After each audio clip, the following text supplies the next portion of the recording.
ఒక unknown number నుండి message వచ్చింది.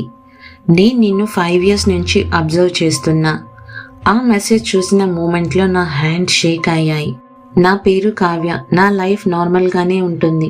Job, home, friends, simple life. ఒకరోజు నైట్ 11:47కి ఒక అన్నౌన్ నెంబర్ నుండి మెసేజ్ వచ్చింది.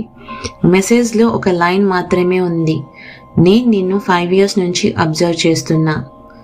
నేను షాక్ అయ్యా. హార్ట్ ఫాస్ట్గా బీట్ అయింది. ఫస్ట్ నాకు అనిపించింది, ఇది ప్రాంకా లేదా రాంగ్ నెంబరా. నెక్స్ట్ డే మళ్ళీ మెసేజ్ వచ్చింది. నువ్వు బ్లూ డ్రెస్లో ఆఫీస్కి వెళ్ళావు ఈరోజు. బ్యాగ్ చాలా హెవీగా ఉంది. అప్పుడు నాకు రియల్ ఫియర్ స్టార్ట్ అయింది.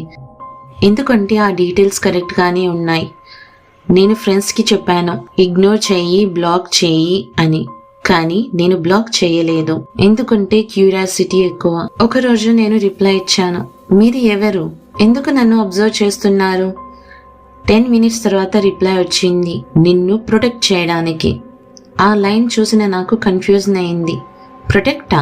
ఎందుకు? మళ్ళీ మెసేజ్ వచ్చింది.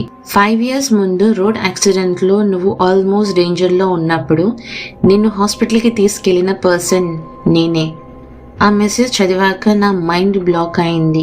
మళ్ళీ లాస్ట్ మెసేజ్ వచ్చింది. నేను మీ నాన్న బెస్ట్ ఫ్రెండ్ని. మీ నాన్న లాస్ట్ రిక్వెస్ట్ ఇది. ఆయన చెప్పారు, నా కూతుర్ని డైరెక్ట్గా డిస్టర్బ్ చెయ్యకు, కానీ ఆమె సేఫ్గా ఉండేలా చూడు అని. ఆ మూమెంట్లో నా కళ్ళలో నీళ్ళొచ్చాయి. మా నాన్న 5 years ముందే చనిపోయారు. అప్పటి నుండి ఒక అన్నోన్ పర్సన్ సైలెంట్ నా సేఫ్టీని చూస్తున్నాడు. నేను లాస్ట్ మెసేజ్ చేశాను, థ్యాంక్ యూ నాన్న ప్లేస్లో నన్ను చూసుకున్నందుకు. కానీ ఆ నెంబర్ నుండి ఇంకో రిప్లై రాలేదు. ఆ రోజు నాకు ఒక ట్రూత్ అర్థమయ్యింది. కొన్ని లవ్స్ లౌడ్గా ఉండవు, సైలెంట్గా ప్రొటెక్ట్ చేస్తాయి. కొన్ని ట్రూత్ లేట్గా తెలుస్తాయి, కానీ లైఫ్ మొత్తం చేంజ్ చేస్తాయి. ఈ ట్విస్ట్ ఎక్స్పెక్ట్ చేశారా? మీ ఒపీనియన్ కమెంట్లో చెప్పండి.